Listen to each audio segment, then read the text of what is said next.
We can bring it back. We can bring back workers' rights. We can bring these things back. We can have a state that works for everybody, and we can have an economically booming state.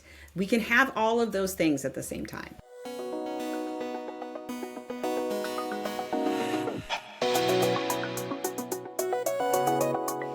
Hello and welcome to the Dr. Kristen Lyerly Show. I'm your host, Dr. Kristen Lyerly, and I'm here to tell you that the race for governor in Wisconsin is heating up. For the first time since 2010, this race is wide open. And everybody's favorite spicy grandpa, Tony Evers, is retiring, which means that the office of Wisconsin governor is really up for grabs. And for the first time in the state's 177-year history, we might finally elect a woman as governor. 4 have entered the race thus far, including my guest today. She is not a career politician.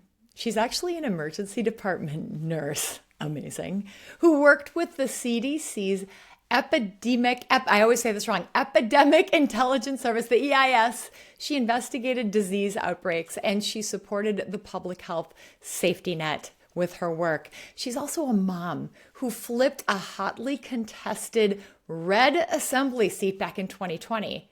And you might know her as the Lieutenant Governor of Wisconsin, who has been one heartbeat away from the governorship for the last 3 years.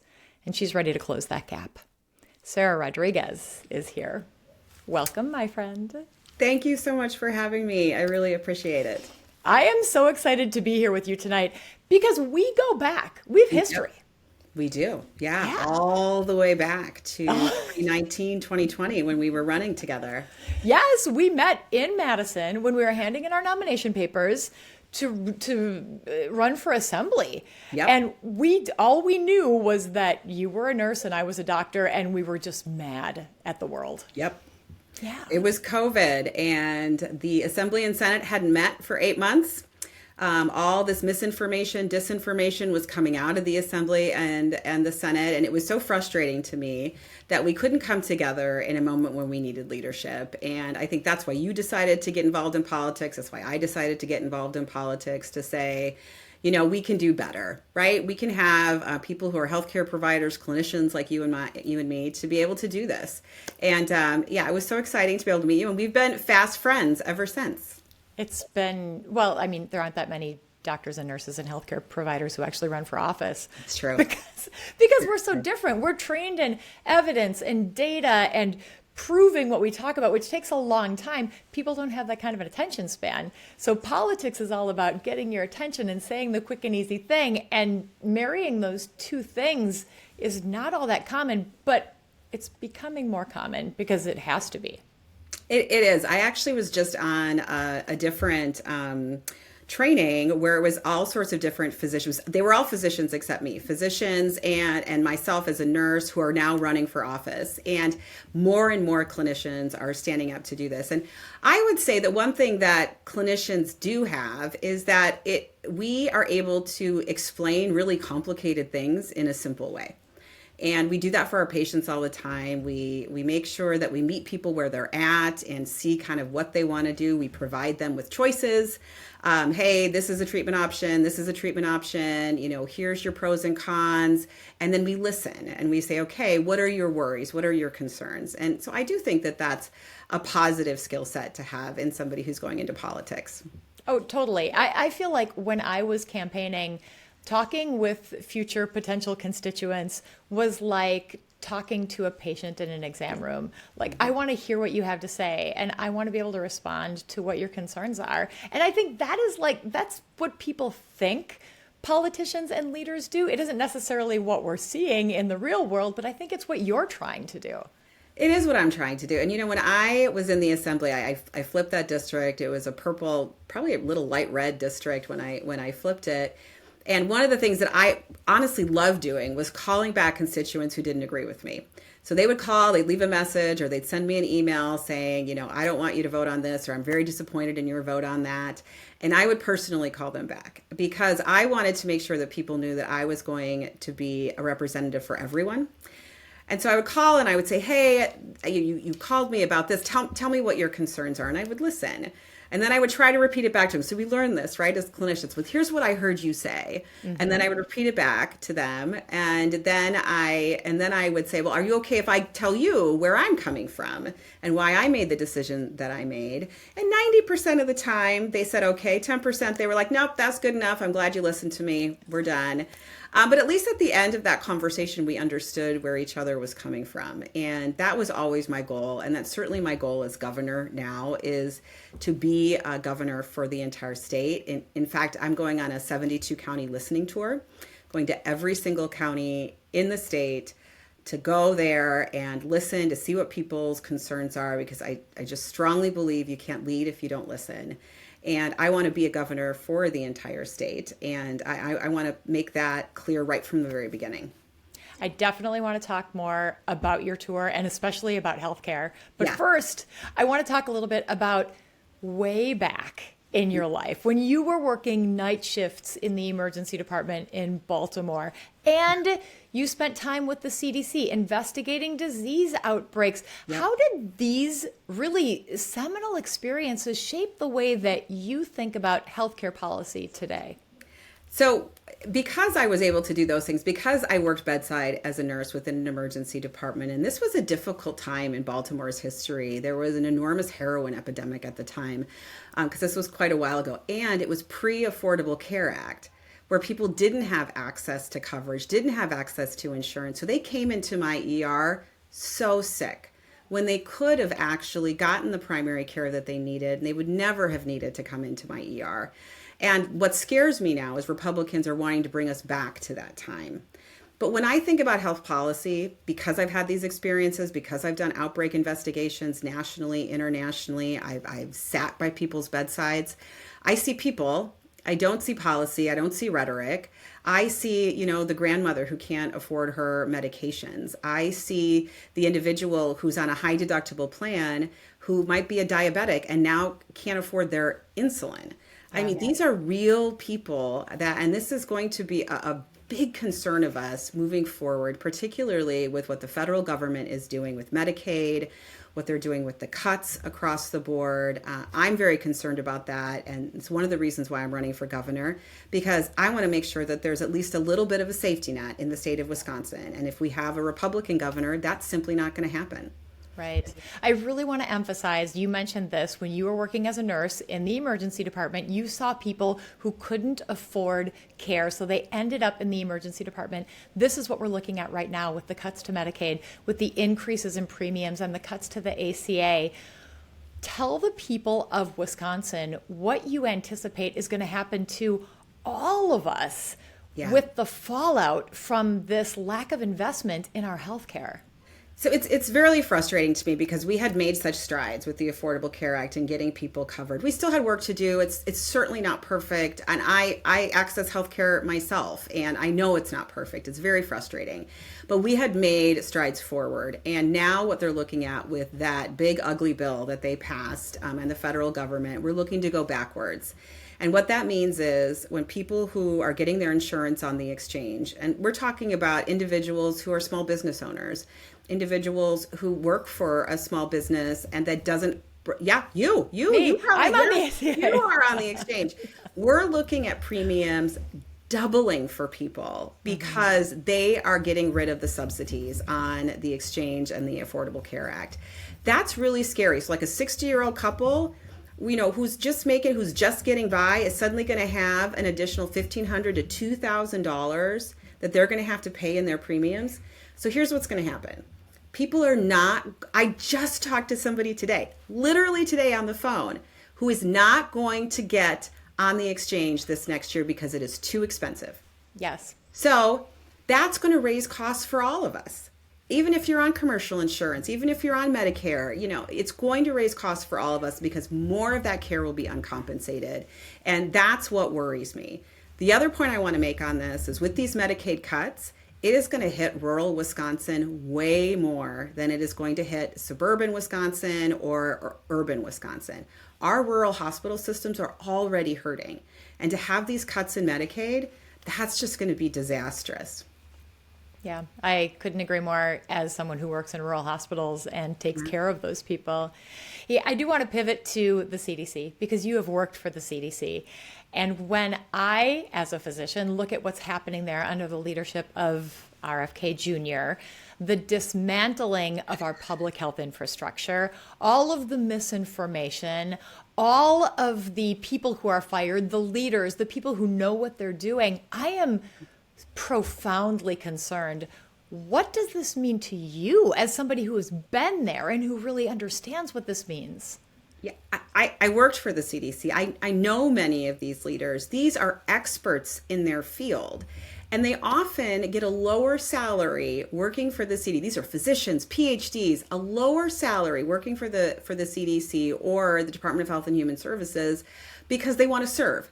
They want to serve the community. They want to be able to serve the public, and to gut all of that intelligence, all of that, those individuals who have been leading for so many years in some of these areas. I mean, if we look at Milwaukee, when they had the lead paint crisis within the schools, they went to the CDC and they said, can you please give us some help? This is overwhelming our resources. That's exactly what the CDC is supposed to be for. And do you know what they came back and said? They had fired and let go all of their lead experts. So they didn't even have anybody to come and help Wisconsin with this crisis. And weren't they in the middle of remediation? Like they were right in the middle of this project when all of a sudden everything just went away and they were like, what do we do now? Right. Yeah. And just to leave people hanging, to not have that level of expertise is just very alarming to me. And the misinformation that's coming out of the CDC, I mean, we can talk about conspiracy theories all day. You're a physician, I'm a nurse. We can kind of cut through that and be able to see that what they're saying isn't true. Unfortunately, not everybody has our background. And we already have problems with people looking up stuff on the internet and finding some piece of information that we know isn't true. And as clinicians, we have to go over that with them and figure out what is good information to be able to access. And I've always said, go to the CDC. That's a great place. I can't say that anymore because you've got RFK Jr. linking random things like Tylenol and autism, which we know does not actually have a link. That is dangerous for people, and people are going to be harmed. It's so dangerous. And so many things that we've relied on as healthcare providers, like the medical criteria for birth control pills, for sexually transmitted infection screening, all of that stuff was actually removed soon after he took over. So we've had to house it in different places. We need that information because these are complex cases. This information is constantly evolving. It's so worrisome, and there's so much work that we have to do. But before we get to all of the work, because we are going to talk more about healthcare and about your platform, just briefly, what did it feel like to flip a red assembly seat that nobody felt like could go to a Democrat in 2020? Yeah, that was so exciting for me. And we weren't sort of part of the little group that they thought was going to flip. So it was a little bit of a surprise when I was able to flip that district. Only 2 of us flipped districts that year. And it's in a very gerrymandered state at the time. Now we're luckier. We have fairer maps in the state of Wisconsin. But it was really exciting to be able to do that, to be able to use my expertise within the assembly. It was really nice, especially during COVID. Not really that much of a surprise, though, because of you, Lieutenant Governor Sara Rodriguez, candidate for Wisconsin governor. We have to take a little bit of a break, but when we come back, can we please talk about healthcare? Yes. Yes. All right, let's do it. You are listening to the Dr. Kristen Lyerly Show, streaming on the Civic Media app and broadcast all across Wisconsin on the Civic Media Radio Network. Welcome back to the Dr. Kristen Lyerly Show. I'm Dr. Kristen Lyerly, and I'm talking with Wisconsin's Lieutenant Governor, Sara Rodriguez. She's running for the governorship in Wisconsin. And we talked a little bit in the last segment about her background with the CDC as a nurse. But there's one thing that really, really resonates with people across Wisconsin, and it's that nursing background. People love nurses. When Gallup polled people, nurses were easily the most popular trusted profession. Doctors were like way below that. Politicians were way, way, way, way below that. Not surprising. Yeah. Yes. So, Sara, you chaired Governor Evers' task force on the healthcare workforce. I did. And unsurprisingly, the final report highlighted that Wisconsin could face really severe shortages. And as an OBGYN doctor who works in rural parts of the country, I see this all the time in maternal care. What did you find about the root causes of this workforce crisis, and what solutions are actually feasible in a state like Wisconsin? So there are so many things that we need to make sure that we're fixing in Wisconsin. And it's not just about graduating more nurses or more doctors, which we do need to do. And we actually had an OBGYN shortage even prior to when Roe fell. Sure did. And then it got worse after Roe fell and we had that 1849 abortion law here in the state. I talked to residents, OBGYN residents who were planning on staying in Wisconsin. And after that 1849 abortion law, they decided that it was not safe to practice. And they went to a different state where they could use their skills and to make sure that their patients were safe. So that's a real concern. And we talked about that within the task force as well. But one of the things is the affordability issue within the state. We've got young people who are leaving the state of Wisconsin. And so if you're thinking about that new graduate nurse, or you're thinking about, folks who are ultrasound techs or radiology techs or surgical technicians, they need to have affordable housing. They need to have affordable childcare. And that was a real issue for people to be able to live in the place where they're working. And so that was one of the things we talked about, was trying to incentivize like schools and businesses to be able to pay for people to go through these types of programs.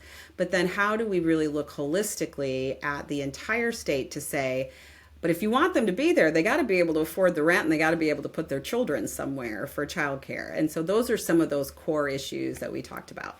It's not just about producing more people to do the Right. thing. You have to actually support the people. Is that what I hear you saying? That is what you were hearing me say. Absolutely. And if we want them to go to rural spaces and we want to incentivize them to do that, then we're going to have an incentive program for them to be able to go there, because it's a challenge.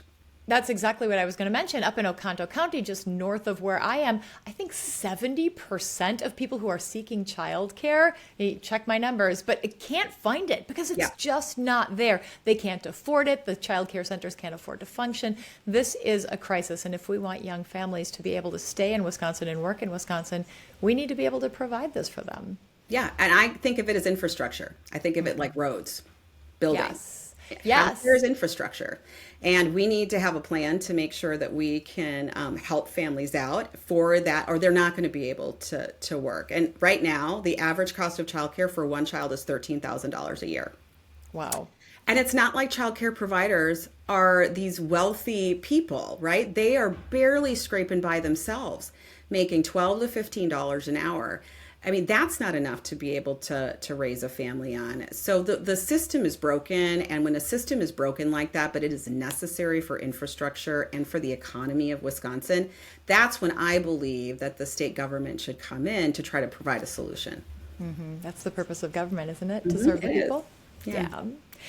Access, healthcare access is a growing problem, especially in rural communities. In your travels across the state, what are you hearing? And has anything surprised you, or has it just really laid it down what you knew was already true? I think I already knew it was going to be an issue. I guess I didn't know the extent of it, particularly in maternal care. So you're looking at some places where they have to travel an hour, hour and a half, 2 hours to be able to get to a hospital that actually delivers babies. Mm-hmm. That's a really long time to have to travel while in labor, or try to figure out when you're going to be able to get there to be safe. And that makes people very nervous to live in rural spaces, especially young families. So what we see in some of these rural counties is that it's an aging county, that most of the young people are leaving, and that what you've got there are folks who are older who then need more health care. Yes. Yes. And so here we've got this kind of back and forth between not having the younger people to provide the health care and the people within the community not being able to access it because you don't have providers. providers, they can't travel, they struggle to be able to afford it, so many barriers. Right. And one thing that could reduce one of those barriers would be Medicaid expansion. This has been one of your favorite things. Talk to me about the work that you've done to expand Medicaid in Wisconsin. So this is something that I authored when I was in the Assembly. It's something I still think we should do. We are one of 10 states that has not expanded Medicaid to cover additional people. These are single adults who are working. They just do not make enough money to be able to afford health insurance. And many of them are uncovered today. Or if they're on the exchange, they're undercovered because their premium, their deductibles are so high, they barely use their health insurance. But one other thing I wanted to mention is we are one of 2 states that does not cover women postpartum for 12 months. Us in Arkansas. And Arkansas is working on it. So if you want to know why leadership matters, this is why leadership matters. We should be able to do this for families in our state. We are abandoning new moms Yes. in their most vulnerable time and failing to provide them with literally life-saving health care. I don't disagree. And to be clear, about 40% of babies nationally are born on Medicaid. That's almost half of our children. Their moms are not covered for that 12 months within the state of Wisconsin. That is something we got to figure out. That's right. And this is just like all of healthcare, more prevalent in rural parts of the state. Mm-hmm. So I'm sure you are looking forward to your 72 county travels to hear more stories. And we are going to pick up with this conversation when we come back from this short break. Let's get into the meat of your campaign, the policy stuff, all the good campaign stuff. What do you say? Sounds good. All right, you are listening to the Dr. Kristen Lyerly Show, broadcast all across Wisconsin on the Civic Media Radio Network, and you can also stream it on the Civic Media app.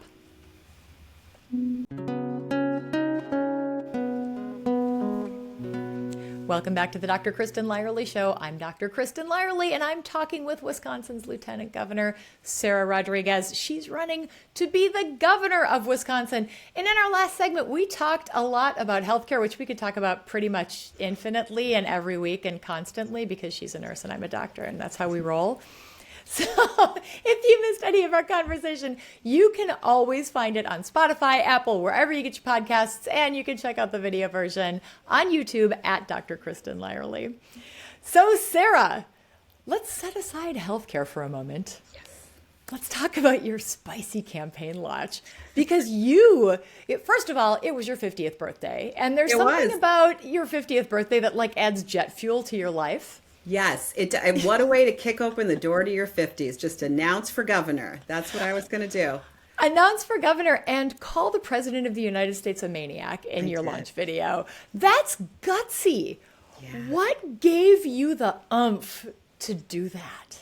Well, here's the thing that I know, and what I am hearing all across the state is people want somebody to fight for them. They want somebody to stand up for Wisconsin values. They want somebody to stand up for them and their families and what they're experiencing. They want them to tell them the truth. They want them to be pragmatic, just get stuff done. And that is what I feel like I bring to this campaign for governor. I'm a nurse. Because I'm a nurse by background, I just want to be helpful. And I don't care where the ideas come from, but let's move forward. And the reality is that what President Trump has done and his administration and the leadership, the Republican leadership in Washington, is really a huge challenge for us. It is absolutely targeting our farmers. It is raising costs all across the state. And that's what I'm hearing from everybody. And it's putting so much more of the onus back in the states, which makes the role of the governor that much more important, not just to govern in your state, but to govern outside of your state and to form coalitions with other like-minded governors. How do you do that? You are a state person. Where are your national credentials, Lieutenant Governor? I know it's so frustrating that we can no longer rely on the federal government, that we're going to have to work together with the other states. And I can see that happening within the Midwest. We talked about this earlier about clinical guidelines. There's other states that are combining together to have standard clinical guidelines because they can't trust the CDC. And so that's what I want to make sure that I bring to this role is that experience within healthcare. But I've also been an executive within a large healthcare system, as well as a vice president within a Fortune 100 company. And I've been lieutenant governor for 3 years. So I have that executive experience to hit the ground running on day one. And it is really important now of who's going to be in that state position, because if we have a Republican in the governor's position in the state of Wisconsin, all that chaos you see in Washington, it's all going to trickle right down to Wisconsin. That's right.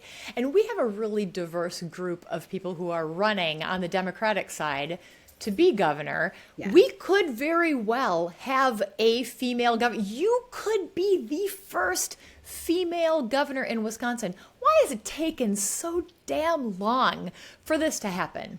I don't know. And I would say, don't vote for me because I'm female. Vote for me because I'm the most qualified. And I think that I am.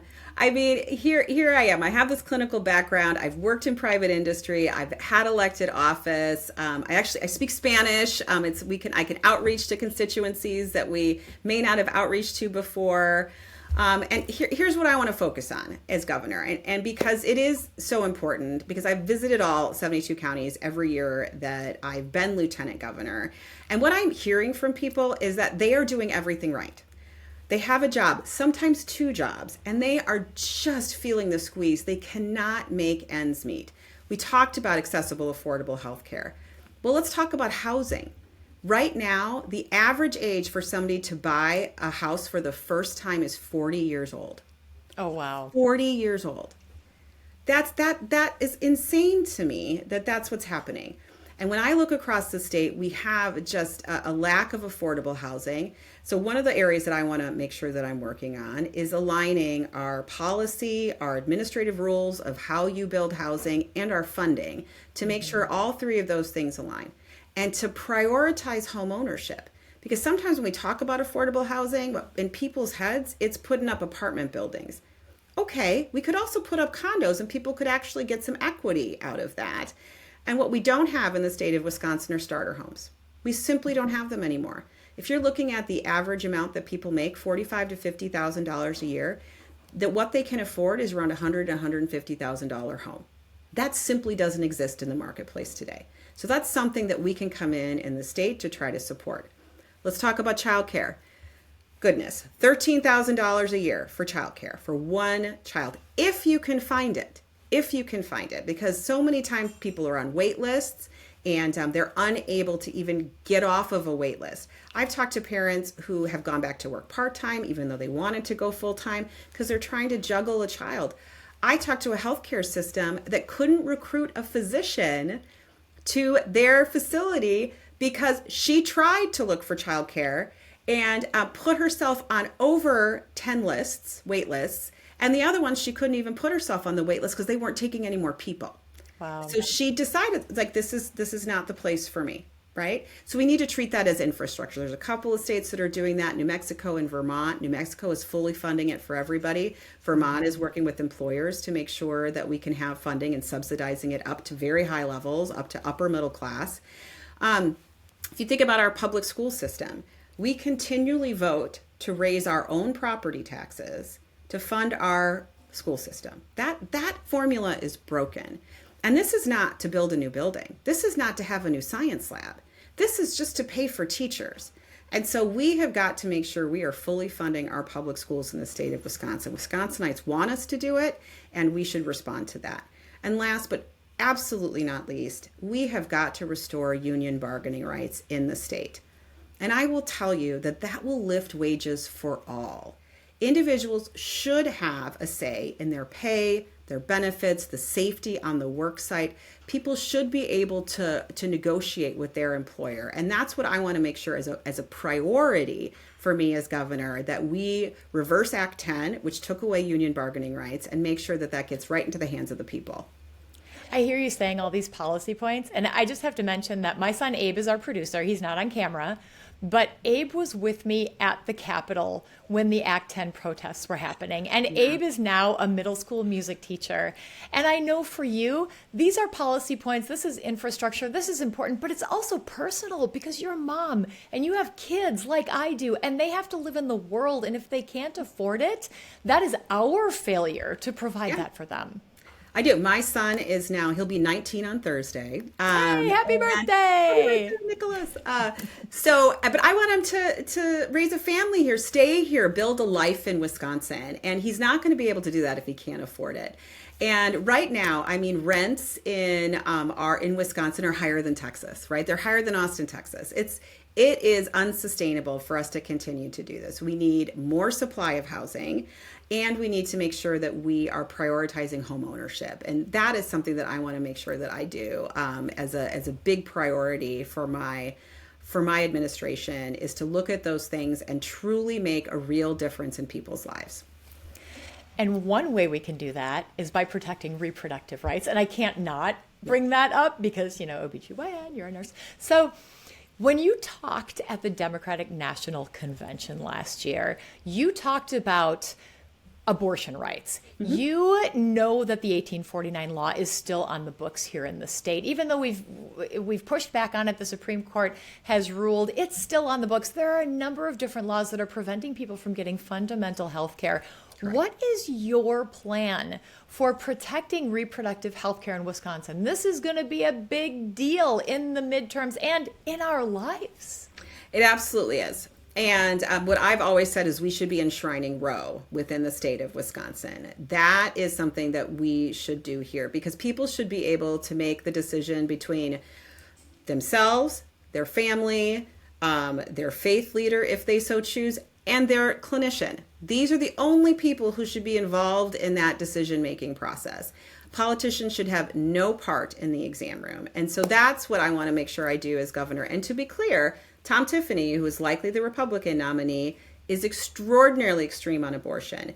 We're talking absolute bans, no exceptions for rape or incest, and we know what happens when we have abortion bans. We've seen that across the state of Wisconsin with just harrowing stories from women who have almost died because, or they have died.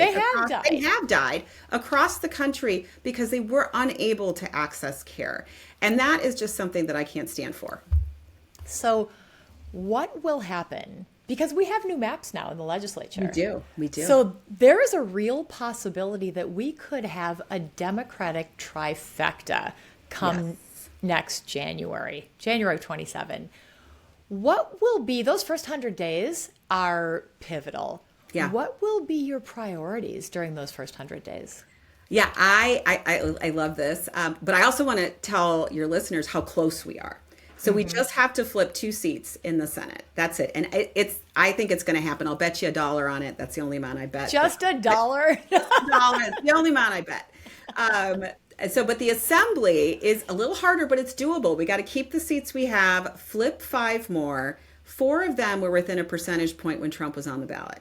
So when you're talking about it was within our grasp to be able to have a trifecta, it truly is within our grasp to have a trifecta. And so that's when we can really change leadership. So union bargaining rights is one of the number one things I'm going to have to restore. I think that has gone too long in the state of Wisconsin. We started unions in Wisconsin, and to have us not have those types of rights is just unacceptable to me. So union bargaining rights is going to have to be one of those. Working on housing and childcare to actually make a real difference in people's lives is going to be a priority. Looking at the funding for school systems, public schools in the state of Wisconsin.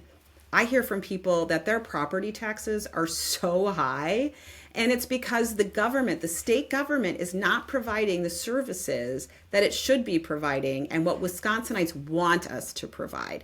So making sure we make a demonstrable difference in people's pocketbooks is what is going to be my priority in the first 100 days. Thank you for the reminder that we are the origin of collective bargaining here in the state of Wisconsin. Yes. We're a progressive state. Our history is all progressive until about 15 years ago. Mm-hmm. It's true. We can bring it back. We can bring it back. We can bring back workers' rights. We can bring these things back. We can have a state that works for everybody, and we can have an economically booming state. We can have all of those things at the same time. So you, as Lieutenant Governor, have worked really closely with Governor Evers for 3 years. What is the most important thing that you've learned from him, and where would you chart a different course?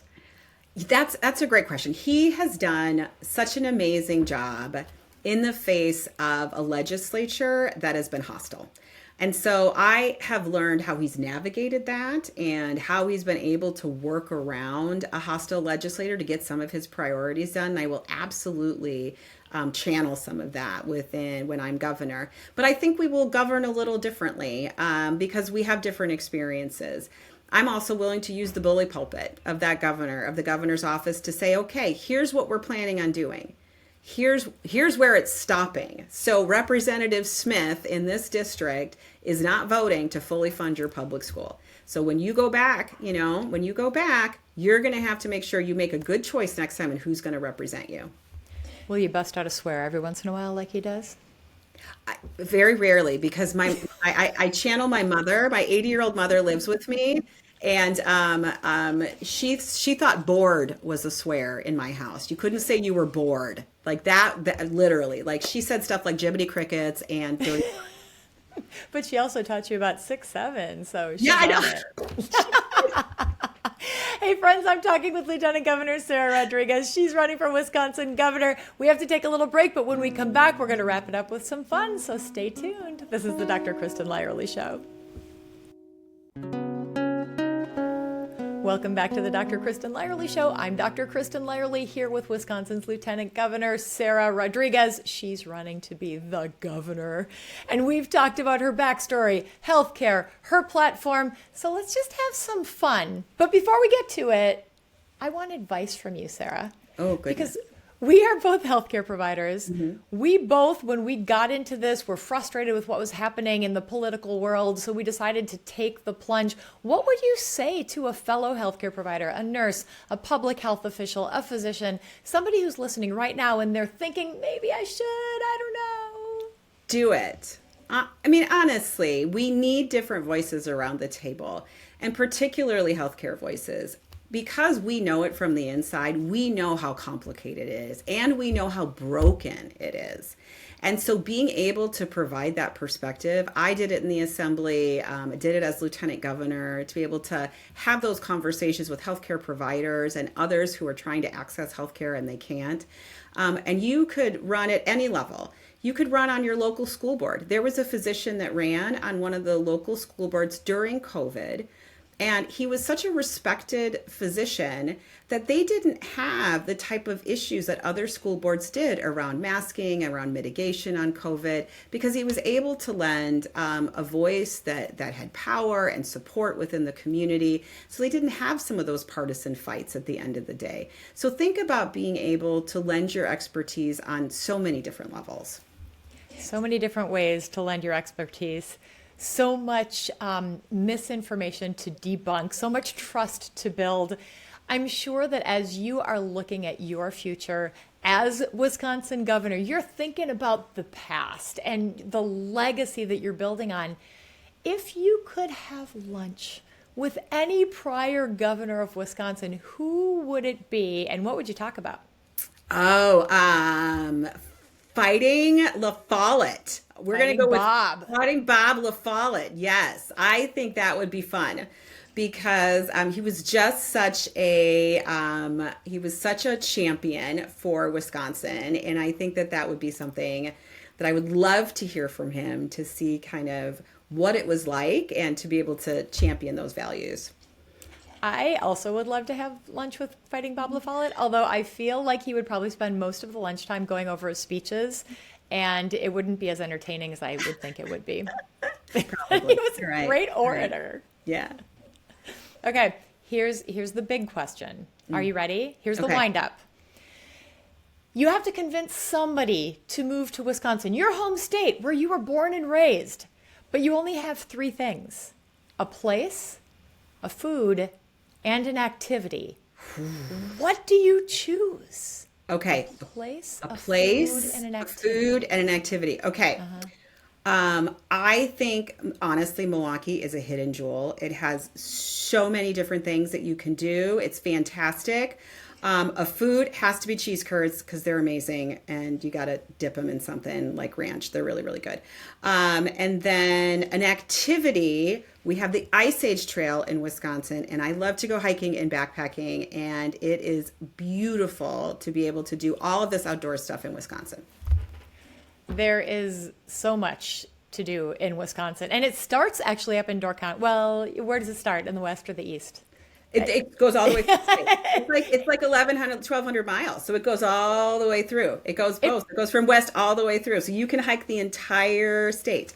it follows the glacier. Yeah. Yeah. It's really, really cool. Yeah, I love it too. Okay, here's my last question for you. In January 2027, when you're being sworn in as governor, what is that first thing? You talked about your priorities, you talked about the first 100 days, but what is that crowning jewel that you want to accomplish? And what does Wisconsin look like in 4 years under your leadership? So the one thing that I want to make sure that I accomplish is making sure that childcare is affordable for everybody. This is something that I hear consistently, and we know the system's broken. And so if we can put sustainable progress in place to make sure childcare is affordable, that we are able to subsidize it all the way up to anybody who might need it, that is something that would put an enormous amount of dollars back in people's pocketbooks, which will support the economy. So that would be something that I would love to be able to do. In terms of at the end of 4 years, I'm hoping that we have a government that works well, that people can access easily, that we have streamlined services so that there is only one door you have to go through to get all the services that you need, and that we've rebuilt a state workforce, and that we continue to try to build on that, that we practice what we preach. So even if we can't reverse Act 10, we can still put in those labor management practices. We can still talk to everyday frontline workers, make sure we're doing the right thing for people. I hear you saying infrastructure. I hear you saying supporting people and making sure that we have a livable place where they can afford to live. Right. Hey, I hear you saying that there's vision for the future in Sara Rodriguez's Sara for Wisconsin's campaign. Yep. Thank you so much. Hey, listen, how can people get involved with your campaign? Yeah. Where can they find you? What platforms? What's your website? I'm on all of the things, all of the social media. You and I are both Gen X, so I know we have a complicated relationship with social media, but we do it because we're required. So I'm on all the things, but if you go to my website, saraforwi.com, or just Google Sara Rodriguez in Wisconsin, you'll find me. You can volunteer, sign up to volunteer. We're already having people coming out to make phone calls. You can donate if you're able and you so choose. That's one way that I can get my message out there, is to be able to pay for things like signs and pay for things like little pamphlets and mailers and that kind of stuff. So I would just love for people to check out my website, check out my video that I made. I think it'll give you an idea of the type of governor that I'm going to be, and I would just welcome any support that I can get. Sara, Madam Lieutenant Governor, thank you so much for hanging out with me today. Well, thank you for having me. Always. Friends, if you missed any part of our conversation, you can always find it on Spotify, Apple, and wherever you get your podcasts. And you can check out the video version on YouTube at Dr. Kristen Lyerly. You can also find me at Dr. Kristen Lyerly on all the socials. So please drop me a line and let me know what you think. Many thanks to Abraham Lyerly, our producer, and Nick Tierman for our theme song. And until next week, stay engaged, get informed, and be healthy.